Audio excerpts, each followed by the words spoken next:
षष्ठ भाव रिपु भाव।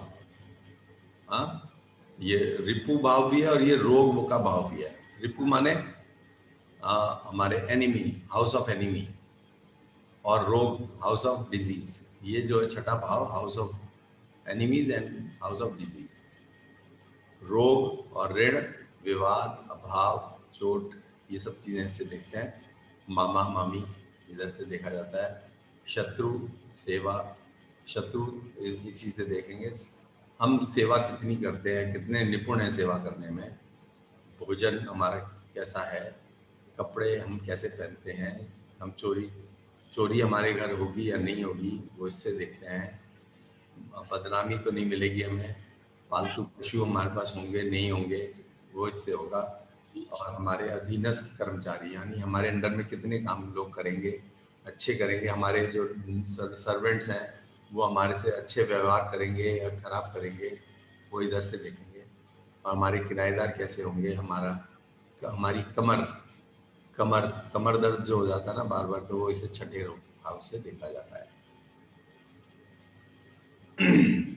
सप्तम भाव कलत्र भाव, यानी कि हाउस ऑफ स्पाउस। पति पत्नी का व्यक्तित्व, इसी से हम देखते हैं कि पति पत्नी कैसे होंगे। हमारे कोई पूछे कि हमारे को पति कैसा मिलेगा या पत्नी कैसे मिलेगी, तो इसी हाउस से देखेंगे। जीवन साथी के साथ कैसा रिश्ता होगा हमारा, हमारी इच्छाएं कैसी रहेंगी, काम शक्ति, साझेदारी। साझेदारी यानी पार्टनरशिप भी इसी से देखते हैं। अपनी फैमिली लाइफ की पार्टनरशिप या अपने बिजनेस लाइफ की पार्टनरशिप, दोनों इसी से देखी जाती है। प्रत्यक्ष शत्रु, हमारे शत्रु कितने हैं, ये तो छठे भाव से देखते हैं कि जो कि छुपे हुए शत्रु होते हैं, और ये इसमें शत्रु प्रत्यक्ष कितने हैं हमारे सामने। मुआवजा वगैरह कितना मिलेगा हमें, यात्रा लॉन्ग ट्रैवल, इससे देखते हैं। फिर कानून, अगर हम कोई केस वगैरह अगर हमने कोई किया है, जीत होगी हार होगी। जीवन के लिए खतरा कितना है। विदेशों में प्रभाव और प्रतिष्ठा कैसी बनेगी हमारी, जनता के साथ रिश्ते कैसे रहेंगे। यौन रोग, मूत्र रोग, ये जो है वो इससे सातवें घर से देखते हैं। फिर अष्टम भाव जो है ये हमारी आयु बताता है। हमारी लंबी आयु होगी, छोटी आयु होगी, मृत्यु कैसी होगी हमारी आराम से मृत्यु होगी या पड़े रहेंगे पलंग पे तब होगी जाके, या एक्सीडेंटल होगी। जननांग, उनसे रिलेटेड कोई भी प्रॉब्लम है, प्रोडक्शन, रिप्रोडक्टिव ऑर्गन्स, और हमारी क्या बाधाएं, दुर्घटनाएं कैसे होंगी। मुफ्त की संपत्ति, ये जो है मुफ्त की संपत्ति यानी कि पेरेंटल प्रॉपर्टी, मुफ्त की नहीं है ये, बेसिकली पेरेंटल प्रॉपर्टी मान लीजिए कि हमें मिलेगी नहीं मिलेगी। इनहेरिटेंस हमें मिलेगी, विरासत, बपौती, पैतृक संपत्ति, वो सब एक ही वर्ड है ना? वसीयत, सब एक ही बात है। पेंशन हमें मिलेगी नहीं मिलेगी। परिधान, चोरी डकैती, चिंता, रुकावट और युद्ध, शत्रु, विरासत में मिला धन, विरासत तो इस पे आ ही गया। और मानसिक वेदना, विवाहेतर जीवन, विवाह के बाद कैसा हमारा जीवन रहने वाला है, ये सब बातें जो है मैं अष्टम भाव से मालूम पड़ती है। नवम भाव जो है इम्पोर्टेंट है, भाग्य भाव कहलाता है। भाग्य और धर्म या धर्म भाव कहलाता है कि हमने क्या क्या हमने किया पिछले जन्म में, तो उसका हमें क्या मिलेगा, मिलने वाला है, वो सब हमें इस नवम भाव से मालूम पड़ता है। भाग्य अच्छा होगा तो हमें, नहीं तो क्या है कि कर्म करते रहो। कर्म तो जो है ना एक छोटा सा जो काम करने वाला है मजदूर, सुबह से शाम तक कर्म करता है, सुबह से शाम तक कर्म करता है, तो उसके बाद उसे 200-300 रुपये मिलते हैं दिन के। तो कर्म करने से धन प्राप्त नहीं हो पाता। एक है बच्चा जो कि अभी पैदा ही हुआ और वो किसी मान लो रईस के घर पैदा हो जाए या किसी राजा के घर पैदा हो जाए, तो उतनी शक्ति उसे प्रदान हो जाएगी, मिल जाएगी ऐसे ही बिना कुछ करे। और उसे उतना या राजा के घर पर या बहुत रिच के पैदा हो जाए, अंबानी के पैदा हो जाए, तो वो जो लड़का होगा, जो एक दिन का पैदा हुआ बच्चा भी जो है ना वो अरबपति होगा। तो इस तरह से भाग्य जो है बहुत बड़ा रोल प्ले करता है। ये कहें कि हम तो अपने कर्म से सारा कुछ कर लेंगे, कर्म से तभी मिलता है जब अगर आपका भाग्य ठीक हो। तो इसलिए भाग्य की इम्पोर्टेंस बहुत ज़्यादा है। अगर भाग्य अच्छा नहीं होगा, 9th हाउस अच्छा नहीं होगा, तो वो मेहनत ही करता रह जाएगा आदमी और उसे कुछ प्राप्त नहीं होगा। तो इसमें बेसिकली नवम भाव जो है ये बताता है कि हम पिछले जन्म में कितने हमने पुण्य कमाए, क्या क्या हमने किया, उसका जो लाभ है वो इस जन्म में मिलता है। तो नवम भाव इज वेरी वेरी इंपॉर्टेंट। तो ये दिखाता है, हमारा सौभाग्य को दिखाता है, हम कितने धर्मार्थी हैं, चरित्रवान हैं। दादा दादी भी हमारे इसी से रिप्रेजेंट होते हैं। लंबी यात्राएं हम इसके द्वारा देखते हैं। पोता, बेटे का बेटा, वो भी जो है हम इसी हाउस से देखते हैं। बुजुर्ग व देवताओं के प्रति श्रद्धा व भक्ति, वो भी है। और आध्यात्मिक उन्नति हमारी कैसी होगी, स्वप्न में कैसे आते हैं, उच्च शिक्षा हमें प्रदान होगी कि नहीं होगी, मतलब पीएचडी लेवल की पढ़ाई जो है वो हम इससे देखेंगे। पत्नी का छोटा भाई, वो भी इसी भाव से देखा जाता है। और भाई की पत्नी भी इसी हाउस से देखी जाती है। यानी कि भाई की पत्नी क्या होगा, हमारी भाभी, वो भी उसको देखने के लिए था। यही हाउस 9th हाउस है। और तीर्थ यात्रा देखते हैं, दर्शन, आत्माओं से संपर्क आदि, ये सारा हमारा 9th हाउस देखता है। ये जो है भाई की पत्नी और पत्नी का छोटा भाई, ये जो बोला गया ना, देखिए ऐसा है कि ये हमारे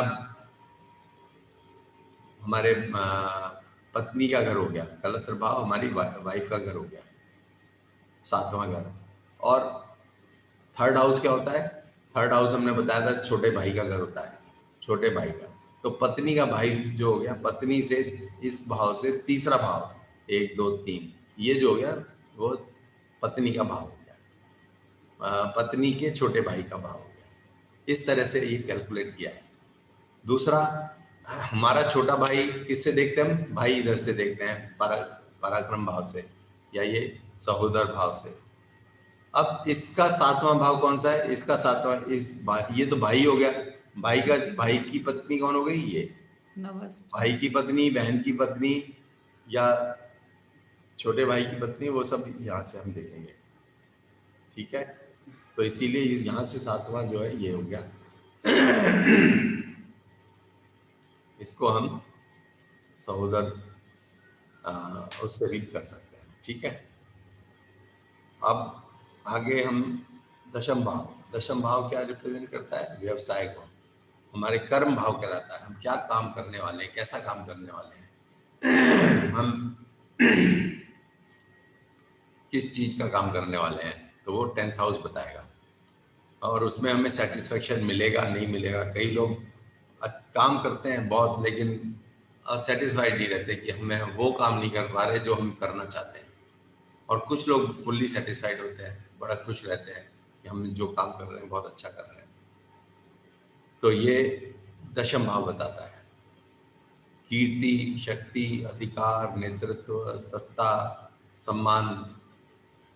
सत्ता भी उसी से आती है, सत्ता भी प्रोफेशन ही हो गया ना एक तरह से। तो नेता बनना भी तो प्रोफेशन हो गया, तो नेता भी दशम भाव से बनता है।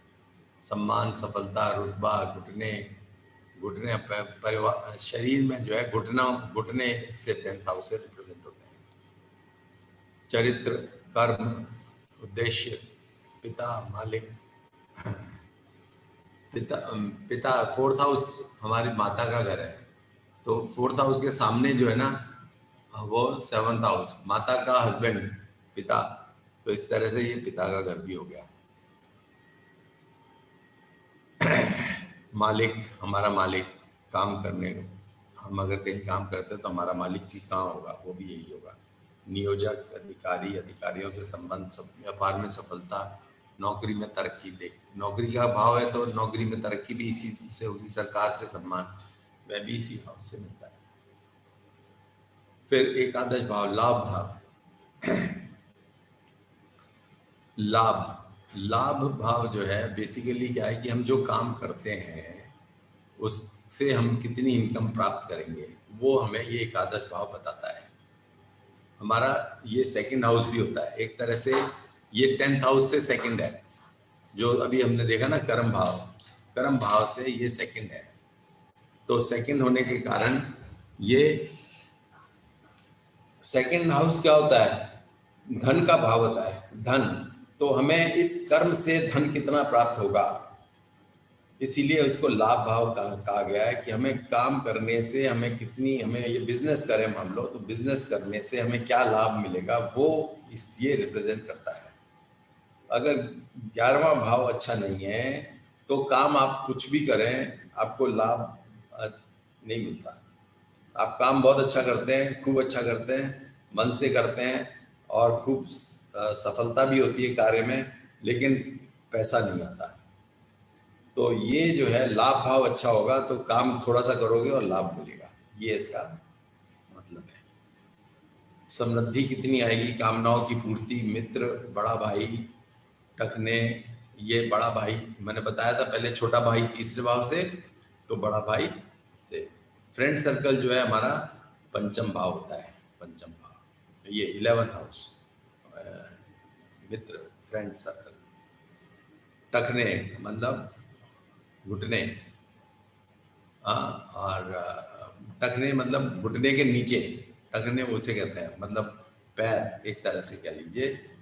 और बायां कान, दायां कान हमारा 3rd हाउस से होता है और बायां कान इधर से। परामर्श दाता, प्रिय, रोग मुक्ति, रोग मुक्ति हमें यहाँ से मिलेगी। और प्रत्याशा, पुत्र वधु, पुत्र वधु, पुत्र वधु क्यों हुई इधर से, क्योंकि पंचम भाव जो है हमारा, पंचम भाव हमारा संतान का है, बेटे का है। बेटा जो है, पुत्र जो है पंचम भाव से देखते हैं, तो उसके उसके सामने पंचम से सामने क्या हो गया, 11th हाउस। तो इसलिए हम पुत्र वधु यहाँ से देखेंगे। समझ में आ गया ना, ये संतान का भाव है ना, ये संतान का भाव है, तो इससे सामने 7th, इसका 7th जो हो गया संतान, इसका इसकी वाइफ हो गई, तो पुत्र वधु 11th हाउस हो गया। इच्छाएं, कार्यों में सफलता, ये इन चीज़ों से, ये फुलफिलमेंट ऑफ डिज़ायर, ये जो एकादश भाव है ये कहलाता है फुलफिलमेंट ऑफ डिज़ायर। हमारी जो इच्छाएं हैं वो कितनी पूर्ण होंगी, वो एकादश भाव बताता है। फिर द्वादश भाव, व्यय भाव, हानि, हमारे को ये व्यय, खर्चा कितना होगा, व्यय कितना होगा, हानि, हानि क्या होगी, दंड हमें क्या मिलेगा, कारावास भी इधर से देखेंगे, व्यय कितना है, दान हम क्या दे रहे हैं, विवाह में हम खर्चा कितना कर रहे हैं, जलाशयों से संबंधित कार्य करेंगे तो वो इधर से देखते हैं, वैदिक यज्ञ आदि से देखते हैं, अदा किया गया जुर्माना, जुर्माना भी हम इधर से हो गया, वाहेतर काम क्रीड़ा, विवाह के बाद हम कितना अपना एक्टिव है सेक्सुअली, वो इधर से देखेंगे, काम क्रीड़ा, यौन संबंधों में व्युत्पन्न रोग, काम क्रीड़ा में कमजोरी, वो, और शयन सुविधा, सोने का मतलब अपना आपका बेड फैसिलिटीज़ क्या है आपको, अय्याशी कितना करते हैं, भोग विलास, पत्नी की हानि, पत्नी की हानि यानी कि डेथ ऑफ वाइफ, वो इससे देखा जाता है 12th हाउस से। अगर जल्दी हो जाए तो वो इससे देखा जाता है। शादी में नुकसान कितना होगा, नौकरी छूटना, अपने लोगों से अलगाव, संबंध विच्छेद, खास तौर से इसमें लंबी यात्राएं और विदेश में व्यवस्थापन, ये इससे देखा जाता है। और साथ में मतलब व्यवस्थापन का मतलब है कि सेटलमेंट इन, हाँ, इन फॉरेन कंट्री, वो हम 12th हाउस से देखते हैं। और लंबी यात्राएं, लंबी, हम दूर दूर सैर करेंगे नहीं करेंगे, यहाँ पे मतलब ज़्यादा ग्रह बैठे हों, हम कई ग्रह बैठे हों तो हम यात्राएं बहुत करेंगे।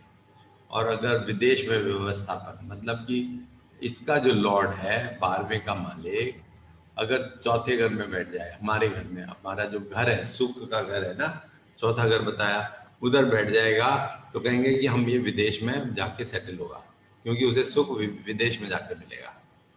ऐसे ही अगर वो हमारे को सेकंड हाउस में बैठ जाए 12वें का मालिक, तो हमें नौकरी, हम जो है, जो हमारी सेविंग्स हैं वो बाहर विदेश से होगी। या हम 10th हाउस में बैठ जाए तो हम प्रोफेशन जो है, हमारा काम जो है वो विदेश में से होगा। 12th लॉर्ड, 12वें का मालिक अगर 10वें में बैठ जाए तो विदेश से लाभ होगा। तो इस तरह से हम ये कोई भी चीज़ देखते हैं तो इन्हीं ग्रहों के अनुसार देखते हैं, इन ग्रहों का मालिक कौन है, लॉर्ड कौन है, और उसका लॉर्ड कैसा बैठा है, कहाँ बैठा है, किसके साथ बैठा है, कौन उसको देख रहा है, यही सब चीज़ें हमें देखनी होगी। ठीक है।